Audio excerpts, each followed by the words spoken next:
on va facilement pouvoir déclarer les postes téléphoniques ainsi que les lignes qui vont vers les opérateurs et mettre ainsi rapidement une configuration en place.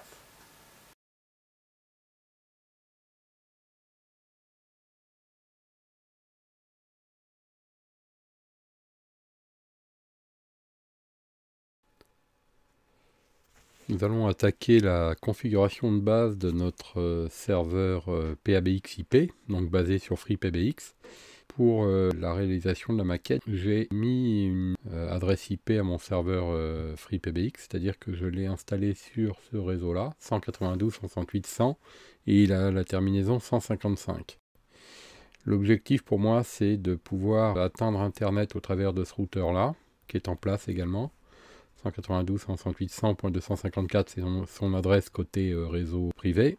Et puis ici, je vais avoir donc deux serveurs, un serveur sous Linux qui sera le serveur de sauvegarde et de messagerie, donc de mail, pour pouvoir envoyer les messages quand on recevra un appel téléphonique en notre absence. Dans le répondeur vocal, il y aura une fonction qui permettra d'envoyer les messages par mail. Et puis un deuxième serveur sous Windows, de serveurs de sauvegarde supplémentaires, entre autres choses, on pourrait lui trouver d'autres missions, mais essentiellement ici c'est pour pouvoir voir comment on met en place la sauvegarde sur un serveur FTP de type Microsoft. Puis ici on va avoir trois téléphones. Alors les trois téléphones, je vais pour l'instant les utiliser avec des softphones pour la commodité de la présentation. Donc je vais utiliser des applications logicielles. Donc dans un premier temps je vais faire ces deux téléphones là, le 101 et le 102, qui seront respectivement sur deux ordinateurs, qui seront de simples postes clients sous Windows, avec une configuration dynamique là, pour l'adresse en DHCP. Il y aura une machine qui aura le téléphone 101, l'autre machine qui aura le téléphone 102. Et puis sur une autre machine, j'ajouterai au final ce poste-là. Donc je vais préparer, mais je l'ajouterai ensuite. Voilà donc la maquette. Alors on va se connecter donc sur l'IPBX ici. Donc on va se loguer avec le login et mot de passe. Et on a donc à définir nos deux téléphones. On va même préparer donc les trois téléphones.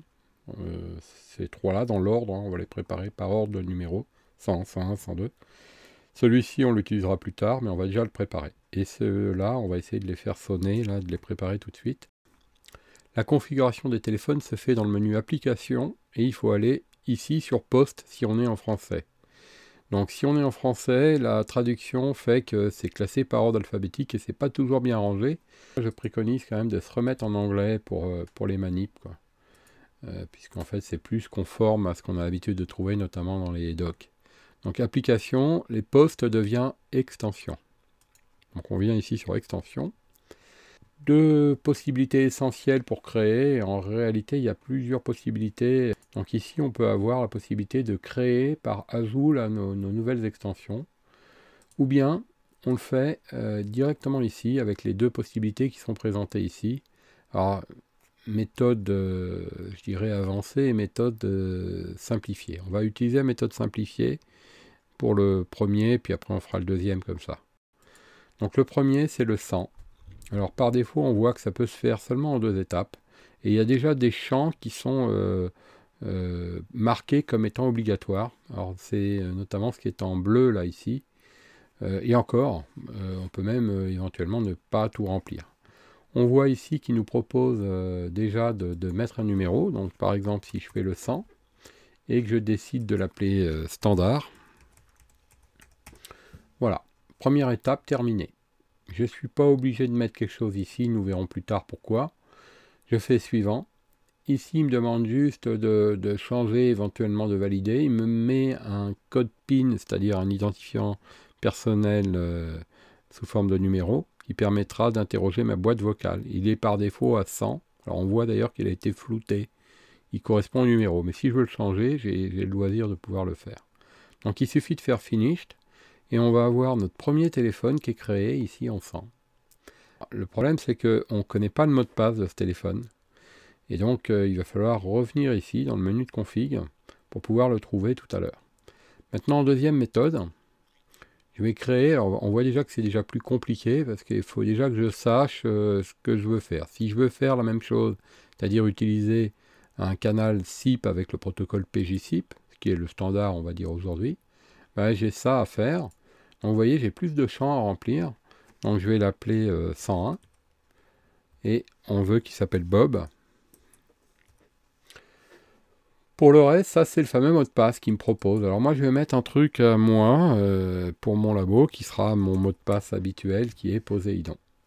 Ici on voit que le mot de passe que j'ai mis est vraiment très simple. Et ici on a également un deuxième mot de passe qui consiste à attribuer un mot de passe mais pour le côté utilisateur. Alors le côté utilisateur ça veut dire que dans son User Control Panel, il pourra venir faire ses opérations de maintenance dédiées. Pour résumer, ici j'ai donc mis 101 Bob Poséidon. Je vais faire Submit. Pour valider cette page, je vois donc mes deux posts, celui de tout à l'heure et celui-là. Et je vais faire Apply pour valider la fonction. Donc on va faire le 102. Alors par défaut, on voit qu'il place déjà le prochain numéro dans la logique qui est donc le 102. Mais si je veux le changer, il n'y a pas de problème. Je vais donc mettre mon troisième téléphone, Alice, suivant, finished. On fait appliquer. Pendant qu'il fait ça, on jette un petit coup d'œil sur ce qu'on voulait faire. Le 100, le standard, 101, Bob, 102, Alice.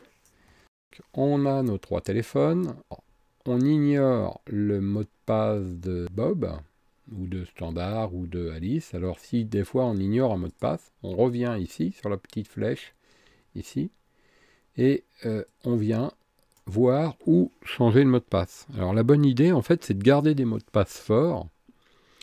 Par exemple ici on pourrait garder ce mot de passe là et par un système de copier-coller pouvoir le configurer ensuite dans l'interface de configuration du téléphone. Bon, dans une situation normale c'est ce qu'on fait, c'est ce que je préconise de faire. Là je veux quelque chose de simple et d'homogène pour mes labos, donc je mets un mot de passe qui est le même partout. Je mets mes propres mots de passe. Donc ici, Poséidon. Alors c'est pareil, hein, je pourrais mettre des mots de passe ici pour mes utilisateurs si je voulais le faire. Voilà, donc j'ai Poséidon ici. Et on va pouvoir commencer déjà à essayer d'enregistrer nos téléphones. Donc on peut voir si on vient par exemple tout de suite dans Reports et qu'on fait cette fonction-là, on voit apparaître nos téléphones. Si on va dans le dashboard, alors ça se remet au début, on regarde toujours s'il n'y a pas d'erreur ici, et a priori il n'y en a pas. Et si par exemple on retourne dans les extensions, on voit nos téléphones qui sont déjà là. On a l'impression qu'on peut cliquer ici, mais en réalité on ne peut rien faire, c'est juste des états de fonctionnement. On voit que les trois cases qui sont cochées ici, Call Waiting, ça veut dire que ces téléphones-là sont potentiellement capables de recevoir un double appel. C'est-à-dire que si le 100 est en communication alors que quelqu'un essaye en plus de le joindre, il aura, puisque sa fonction Call Waiting est activée, une notification d'appel. Et si ce téléphone dispose de deux lignes, il pourra donc prendre l'appel entrant et mettre l'appel courant en attente, par exemple. On va donc prendre deux téléphones, le 101 et le 102, et on va essayer de les configurer. Alors pour moi, je vais prendre deux ordinateurs. Sur l'un, je vais mettre le 101, sur l'autre, je vais mettre le 102. La seule chose dont j'ai besoin de me souvenir, c'est le numéro, le mot de passe qui a été mis. Alors le mot de passe, pour chacun, c'était Poséidon. Et puis l'adresse IP donc, de mon serveur, donc, qui est donc 192.168.100.155 dans cet exemple ici. Je vais prendre un poste client Windows 7, un poste client Windows XP pour la démonstration. Sur l'un, j'ai installé un softphone qui s'appelle ZOIPER. Alors ZOIPER, c'est en fait tout simplement un softphone gratuit qui est multiplateforme. Donc l'avantage, c'est que on peut le faire tourner sur Windows, sur Mac, sur Linux, sur iOS ou Android. Et on peut avoir une version gratuite, donc c'est celle que j'utilise ici, qui est limitée en fonction, mais qui est suffisante. Et j'ai également une version sous ma machine réelle qui est sous Linux, qui me servira pour mon troisième poste. Ça, c'est ZOIPER. Après, on peut utiliser aussi le Softphone 3CX, donc qui est aussi très très populaire, très répandu. C'est donc un téléphone qui est voilà, la partie Softphone, donc qui ressemble à ça, voilà. Et on peut l'utiliser gratuitement. C'est compatible avec notre serveur de téléphonie. Donc c'est ce qu'on va utiliser. Ici j'ai ZOIPER et ici j'ai déjà installé 3CX après les téléchargements.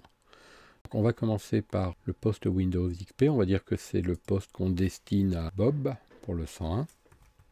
Dès qu'on le lance pour la première fois, on a un bouton ici qui nous demande si on veut créer un profil ou faire une autoprovision. On va créer un profil nouveau. On va mettre Bob. C'est pas des paramètres, ça, c'est juste des indications.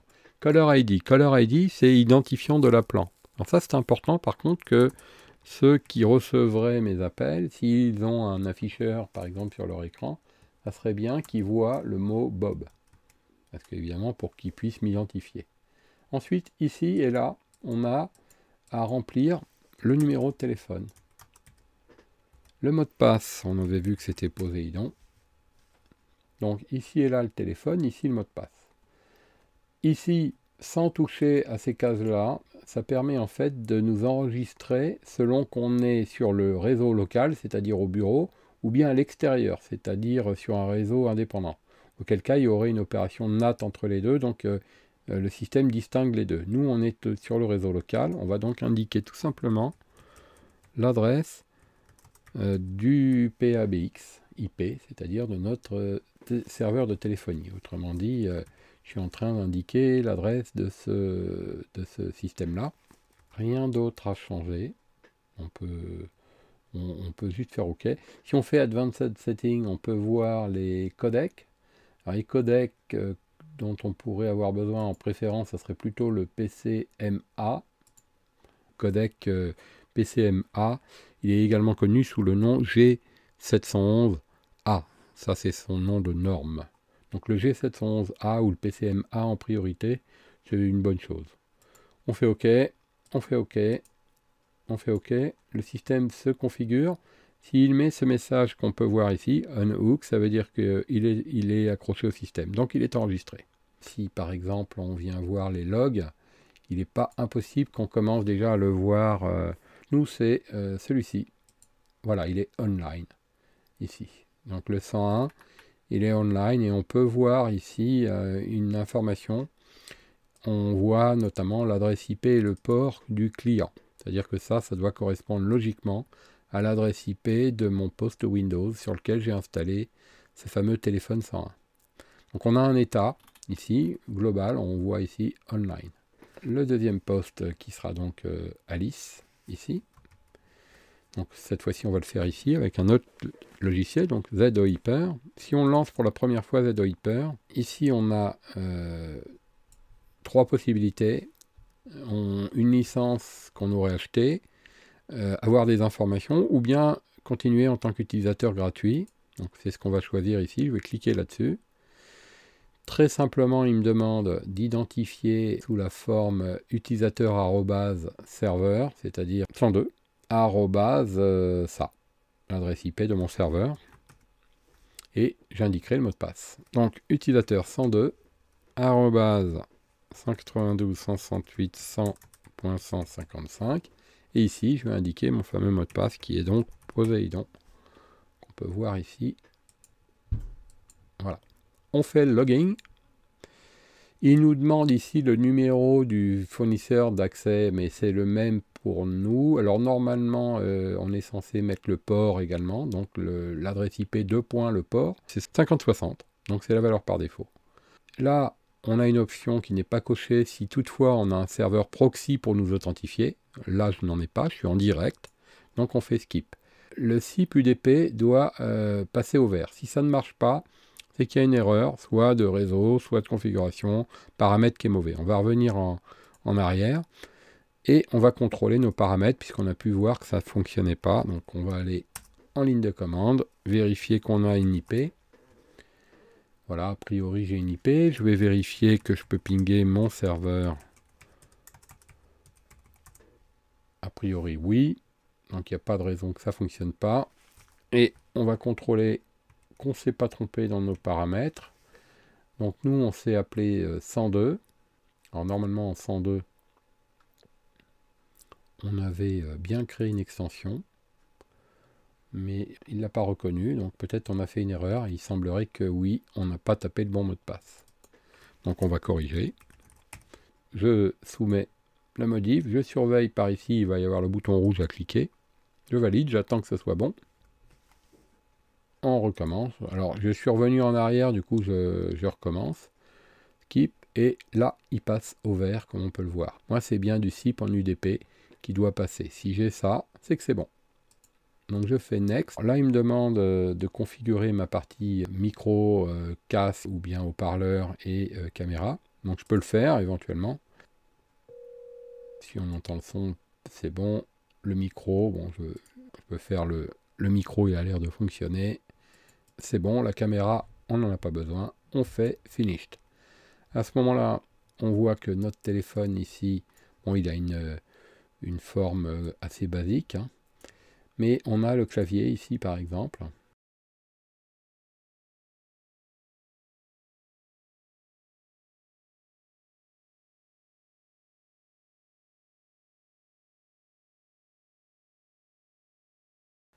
Au niveau de mes infos, j'ai bien donc un online sur mon 102. Et mon 101, c'est OK. Donc ça doit fonctionner, on va donc tester. Alors on peut aller sur l'un des deux, appeler l'autre. Donc moi je suis le 102, je vais essayer d'appeler le 101. Et je vois ici que ça marche, j'entends le son. Je vais laisser sonner, parce que par défaut, il est configuré pour basculer en messagerie. Alors je ne sais pas si je l'ai validé ou pas, mais là il me paraît un peu long. Mais normalement il passera en messagerie au bout d'un moment. Bon, il n'a pas l'air de vouloir passer en messagerie. On va donc vérifier s'il n'y a pas un paramètre à établir pour ça. On va faire l'inverse. On va appeler le 102. Et c'est pareil. On voit que ça sonne ici. On voit Bob en appel entrant. Voilà. Si on raccroche au nez, on peut entendre qu'il y a un message en français, donc on peut éventuellement laisser un message. J'ai réussi à établir une connexion dans un sens et dans l'autre. Donc ça veut dire que mon serveur de téléphonie fait bien transiter les appels entre les deux postes qui sont ici. Donc c'est déjà très rapidement une fonctionnalité vraiment très très simple qu'on a mis en œuvre et qui fonctionne déjà dès le début. Maintenant, on va aller voir la temporisation. Alors, par exemple, sur le poste 101, ici, on va revenir dans le menu de configuration, on retrouve nos paramètres, et on a ici tout un tas de fonctions. Alors, par exemple, la boîte vocale, est-ce qu'elle est activée? Il semblerait que non, puisqu'on n'est pas passé en boîte vocale, et effectivement, elle ne l'est pas. Donc, il n'y avait pas de boîte vocale. On peut décider d'en mettre une. Ici, on va avoir le mot de passe pour pouvoir la consulter. Éventuellement, ce mot de passe, on peut le changer après lors de la consultation. On est invité à personnaliser, il est possible de le changer. Là, par défaut, si on met rien, il met le même mot de passe que le numéro du poste. Autrement dit, 101 ici. On a différentes fonctions. Alors, par exemple, là, on les utilisera quand on sera en mesure d'envoyer des mails avec des pièces jointes. Donc, on mettra la pièce jointe comme ça, là. Ici, on indiquera l'adresse mail à qui on veut envoyer le mail. Il faudrait qu'elle corresponde à l'utilisateur de ce poste. Et il recevra les mails dès lors qu'on aura, bien sûr, programmé notre serveur de messagerie. Donc ça, c'est dans la partie voicemail. Une fonction « Trouvez-moi »,« Suivez-moi » qui sont désactivées. Ça permet en fait de rediriger automatiquement selon une certaine stratégie un appel si je ne suis pas à mon bureau. Après, dans le menu avancé, ici, alors là, on rentre déjà dans des fonctionnalités qu'on a rarement besoin de changer. mais qui sont des ajustements parfois utiles pour personnaliser. Alors par exemple, les codecs, les durées de prise en compte d'appui sur des touches, ces choses-là. Donc c'est vraiment très très technique, il y a beaucoup de paramètres, c'est pas facile de s'y retrouver si on n'a pas l'habitude. Et alors après on a des choses assez basiques, mais on a aussi des choses très complexes. Alors parmi les choses basiques, par exemple, on a la durée en secondes du nombre de sonneries avant qu'il bascule en messagerie. Elle est par défaut. Par défaut, c'est dans les menus général que c'est réglé. Si on veut personnaliser, mettons à 10, ici, ça fait environ 10 secondes. Mais vous voyez, beaucoup de paramètres. Comment j'ai fait une modification, je vais la valider. On a donc fait une modif ici au niveau du nombre de sonneries. On a activé la boîte vocale ici. On a ici dans le menu général nos paramètres globaux. On a le bouton Apply. On va valider. On va tenter d'appeler le 101. On va bien voir que la messagerie devrait basculer au bout de 10 secondes dessus. Sur le poste d'Alice, et je vais appeler le 101.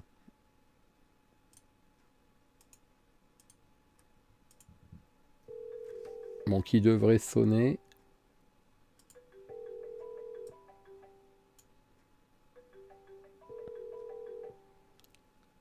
Une dizaine de secondes. Ensuite, il devrait passer en messagerie.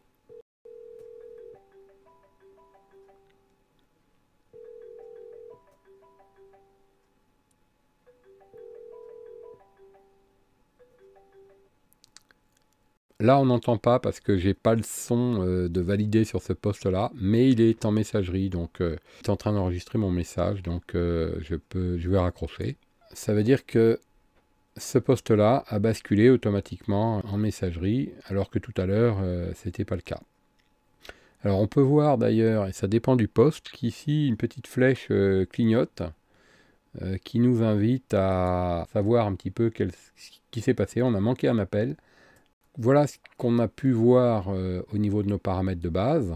Ça permet donc de pouvoir établir rapidement une config. Alors c'est vraiment très très rapide, hein, parce que vous avez vu lors de la déclaration des postes, on a vraiment mis quelques secondes par téléphone pour pouvoir programmer nos téléphones.